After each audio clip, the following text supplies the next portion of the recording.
Hello বন্ধুরা, আখড়া স্টাডিতে তোমাদের সবাইকে অনেক অনেক স্বাগত। আজ আমরা পশ্চিমবঙ্গ মধ্যশিক্ষা পর্ষদের ক্লাস 5-এর ইংরেজি বই বাটারফ্লাইয়ের লেসন 5 নিয়ে দারুণ একটা আলোচনা করতে চলেছি। এই চমৎকার লেসনটির নাম হল মাই স্কুল ডেজ। তো চলো আর একদম দেরি না করে আজকের এই দুর্দান্ত জার্নিটা শুরু করা যাক। আচ্ছা, স্কুল জীবনের কথা ভাবলেই মনটা কেমন অদ্ভুত একটা আনন্দে ভরে ওঠে, তাই না? ক্লাসের সেই হইচই, বন্ধুদের সাথে আড্ডা, সব মিলিয়ে দারুণ একটা ব্যাপার। তোমাদের নিশ্চয়ই স্কুলে কোনো একটা প্রিয় বিষয় আছে, আর কোনো একজন প্রিয় শিক্ষক তো অবশ্যই আছেন, যিনি কঠিন পড়াগুলোকেও একদম জাদুর মতো সহজ করে দেন। আজ আমরা এমন একজনের স্কুল জীবনের গল্প শুনব, যিনি শুধু আমাদের দেশেই নয়, সারা বিশ্বে সমাদৃত। তিনি আর কেউ নন, বিশ্ববিখ্যাত চলচ্চিত্র পরিচালক এবং লেখক সত্যজিৎ রায়। ওনার ছোটবেলার স্মৃতি নিয়ে লেখা বিখ্যাত বই যখন ছোট ছিলাম, ঠিক সেখান থেকেই আমাদের আজকের এই গল্পটা নেওয়া হয়েছে।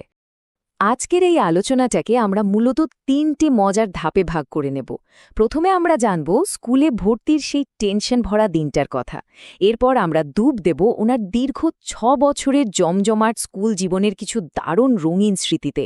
আর সবশেষে থাকছে 10 বছর পর সেই একই চেনা স্কুলে ফিরে আসার এক ভীষণ অবাক করা অনুভূতি। ভাবো তো সেই দিনটার কথা, একটা সুন্দর স্নিগ্ধ সকাল। ছোট্ট লেখক তার মামার আগুল ধরে প্রথমবার বালিগঞ্জ গভর্নমেন্ট হাই স্কুলে পা রাখলেন। একটু কি ভয় ভয় করছিল? হয়তো। ক্লাসে যাওয়ার পর টিচার তাকে কিছু প্রশ্নের উত্তর দিতে বললেন, আর সাথে কয়েকটা অঙ্ক কষতে দিলেন। ছোট্ট সত্যজিৎ খুব মন দিয়ে সেই অঙ্কগুলো সমাধান করলেন। টিচার যখন খাতাটা দেখলেন, তিনি মাথা নেড়ে বুঝিয়ে দিলেন যে সব উত্তর একদম সঠিক। ব্যাস, আর কি, এভাবেই শুরু হয়ে গেল তার প্রিয় স্কুলে পড়ার সুযোগ। এবার চলো চোখ বন্ধ করে একবার স্কুলটাকে কল্পনা করে নিই। বালিগঞ্জ গভর্নমেন্ট হাই স্কুল ছিল বেলতলা রোড পুলিশ স্টেশনের ঠিক পূর্ব দিকে, আর এর দক্ষিণ দিকটায় ছিল বিরাট এক খেলার মাঠ, যার চারপাশটা উঁচু পাঁচিল দিয়ে ঘেরা। সবচেয়ে মজার ব্যাপার কি জানো? পাখির চোখে বা ওপর থেকে দেখলে পুরো স্কুলটাকে ঠিক ইংরেজি অক্ষর টি এর মতো দেখাতো। এই টি এর যে খাড়া অংশটা, সেখানে ছিল এক বিশাল হলঘর, আর আড়াআড়ি অংশে ছিল সারি সারি ক্লাসরুম। আর সেই যে বিশাল হল ঘরের কথা বললাম, ওফ, সেটা ছিল রীতিমতো জাদুকরী। স্কুলের বার্ষিক পুরস্কার বিতরণী অনুষ্ঠান এই বিশাল ঘরেই হতো। এই হল ঘরের ওপরে আবার একটা দারুণ গ্যালারিও ছিল। আর হ্যাঁ, সরস্বতী পূজার সময় জমজমাট ফিস্ট বা খাওয়া দাওয়ার আসর বসত ঠিক এখানেই। সেই বিরাট হলঘরটার উৎসবমুখর পরিবেশ আর আনন্দের স্মৃতিগুলো লেখকের মনে চিরকাল একদম উজ্জ্বল হয়েছিল। তোমরা হয়তো ভাবছ, ওই বিরাট হলঘরে শুধু পড়াশোনা আর প্রাইজ দেওয়াই হতো? আরে না না, এখানে জাঁকজমকপূর্ণ নাটক আর সিনেমাও দেখানো হতো। স্বয়ং শেক্সপিয়ারের বিখ্যাত নাটক দ্য মার্চেন্ট অফ ভেনিসের কয়েকটা দৃশ্য এই হলঘরেই অভিনীত হয়েছিল। আর জানলে অবাক হবে, সেখানে গ্রিনবার্গ আর সেলিম নামের দুজন বিদেশি অভিনেতা অভিনয় করেছিলেন। এমনকি বিশ্ববিখ্যাত কমেডিয়ান চার্লি চ্যাপলিনের একটা সিনেমাও একবার এই হলঘরেই দেখানো হয়েছিল। ভাবা যায়? স্কুলে তো অনেক টিচারই থাকেন, তাই না? কিন্তু লেখকের মনে সবচেয়ে বেশি দাগ কেটেছিলেন বিডি রায় স্যার। উনি স্কুলে ইংরেজি শেখাতেন। মানুষটা ছিলেন বেশ ছোটখাটো গড়নের, কিন্তু উনি দারুণ যত্ন নিয়ে খেয়াল রাখতেন যাতে ক্লাসের প্রতিটা ছাত্র একদম সঠিকভাবে ইংরেজি উচ্চারণ করতে পারে। ওনার শেখানো স্টাইলটাই ছিল একেবারেই আলাদা। ওনার ইংরেজি শেখানোর একটা দারুণ মজার পদ্ধতি ছিল। একদিন উনি ক্লাসে ঈশপের গল্প থেকে দি অক্স অ্যান্ড দ্য ফ্রগ বা ষাঁড় ও ব্যাঙের গল্পটা বলছিলেন। আর ঠিক গল্প শুরুর আগে উনি ব্যাকরণের একটা চমৎকার নিয়ম শিখিয়ে দিলেন। উনি শেখালেন THE বা দ্য শব্দটার উচ্চারণ কখন কেমন হবে। পরের শব্দটা যদি ভাওয়েল দিয়ে শুরু হয় তাহলে উচ্চারণ হবে একরকম, আর কনসোনেন্ট দিয়ে শুরু হলে উচ্চারণ হবে অন্যরকম। গল্পের ছলে এরকম গ্রামার শেখা কি কখনো ভোলা যায়? ইংরেজির পাশাপাশি এবার আসি আমাদের বাংলা শিক্ষকের কথায়। উনি ছিলেন স্কুলের হেড পণ্ডিত ভট্টাচার্য স্যার। সবাই ওনাকে ভীষণ শ্রদ্ধা করত একটা বিশেষ কারণে, আর সেটা হলো ওনার হাতের লেখা। জাস্ট অসাধারণ। ব্ল্যাকবোর্ডে উনি এত সুন্দর করে বাংলা লিখতেন যে সবার বিশ্বাস ছিল ভট্টাচার্য স্যারের চেয়ে সুন্দর করে ব্ল্যাকবোর্ডে বাংলা আর কেউই লিখতে পারবেন না। ছোটবেলায় আমাদের লেখক মশাই কিন্তু খেলাধুলায় খুব একটা চ্যাম্পিয়ন ছিলেন না, তবে ওনার একটা দারুণ ট্যালেন্ট ছিল। উনি খুব ভালো ছবি আঁকতে পারতেন। আর এই গুণটার জন্যই উনি ড্রয়িং শিক্ষক আশুবাবুর সবচেয়ে প্রিয় ছাত্র হয়ে উঠেছিলেন। স্কুলের বার্ষিক পুরস্কার বিতরণী অনুষ্ঠানের সময় সেই বিশাল হলঘরটা সাজানোর পুরো দায়িত্ব কিন্তু এই আশুবাবুই পেতেন। আশুবাবুর একটা দারুণ খেলা ছিল, মিউজিক ড্রয়িং বা গানের ছবি আঁকা। ব্যাপারটা কীরকম জানো? একটা টেবিলের ওপর ব্ল্যাকবোর্ড আর নানা রঙের চক রাখা হতো। প্রথম ধাপে একজন ছাত্র খুব সুন্দর করে একটা গান গাইত। দ্বিতীয় ধাপে অন্য একজন ছাত্র সেই গানের সুর শুনে শুনে ব্ল্যাকবোর্ডের রেখা টানতে শুরু করত। আর শেষ ধাপে রঙের ছোঁয়ায় গানের সুর আর ভাবটা একেবারে জীবন্ত হয়ে উঠত।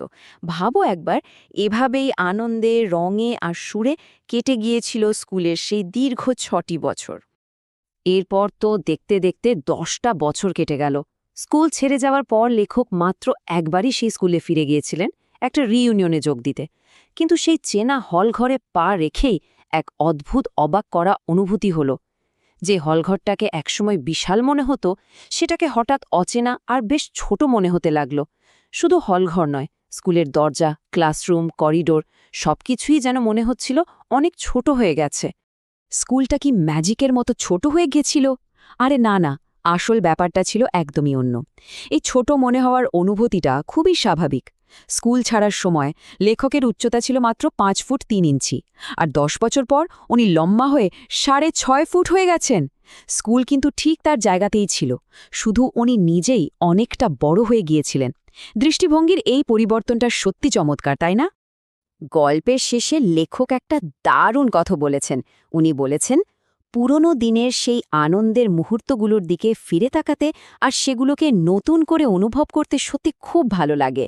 ছোটবেলার স্মৃতিগুলো আসলেই সোনার মতো দামি।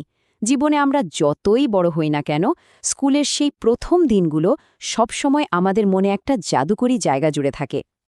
আচ্ছা, গল্প তো হলো, এবার চলো এই লেসন থেকে কয়েকটা দারুণ ইংরেজি শব্দ শিখে নিই, যাকে বলে ওয়ার্ডরোভ বা শব্দভাণ্ডার।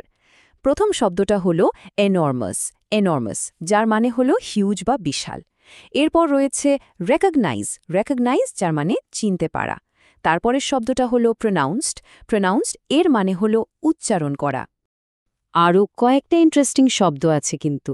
এক্সেলেন্ট মানে হলো অত্যন্ত চমৎকার বা দারুণ।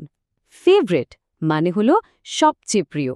আর সবশেষে ফরেন মানে হলো বিদেশি। এই শব্দগুলো কিন্তু আমরা গল্পে বিডি রায় বা আশুবাবুর কথা বলার সময় পেয়েছিলাম, মনে আছে তো? এবার আসি গ্রামারের কথায়। খুব সহজ একটা জিনিস শিখব আজ, সাবজেক্ট এবং প্রেডিকেট। বাকি যার সম্পর্কে কিছু বলা হয় সে হলো সাবজেক্ট, আর সাবজেক্ট সম্পর্কে যা বলা হয় সেটা হলো প্রেডিকেট। যেমন ধরো, বিডি রয় টট আস ইংলিশ। এই বাক্যে বিডি রয় হলেন সাবজেক্ট আর টট আস ইংলিশ হলো প্রেডিকেট। একদম জলের মতো সোজা, তাই না? আর একটা দারুণ জিনিস আজ আমরা শিখব, সেটা হলো প্রেজেন্ট কন্টিনিউয়াস টেন্স বা ঘটমান বর্তমানকাল। যখন কোনো কাজ ঠিক এই মুহূর্তে চলছে তখন এটা ব্যবহার করা হয়। যেমন ধরো, দ্য চিলড্রেন আর সিঙ্গিং বা বাচ্চারা গাইছে। এখানে সিং শব্দটার শেষে আইএনজি যোগ করে সিঙ্গিং করা হয়েছে। এর মানে কাজটা ঠিক এই মুহূর্তে চলছে। চলমান কাজ বোঝানোর এটা একটা অসাধারণ উপায়। তো বন্ধুরা, আজকের এই আলোচনা তোমাদের কেমন লাগলো? সত্যজিৎ রায়ের স্কুল জীবনের স্মৃতির হাত ধরে আমরা যেন আমাদের নিজেদের স্কুলের দিনগুলোতেই আর একবার ফিরে গেলাম।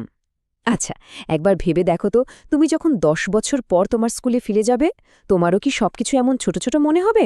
একটু ভেবে দেখো। যদি আজকের এই পর্বটি ভালো লেগে থাকে, তবে অবশ্যই আখড়া স্টাডি ইউটিউব চ্যানেলটির লাইক, শেয়ার এবং সাবস্ক্রাইব করতে একদম ভুলবে না। আজ এই পর্যন্তই। সবাই ভালো থেকো আর নতুন কিছু শিখতে থেকো।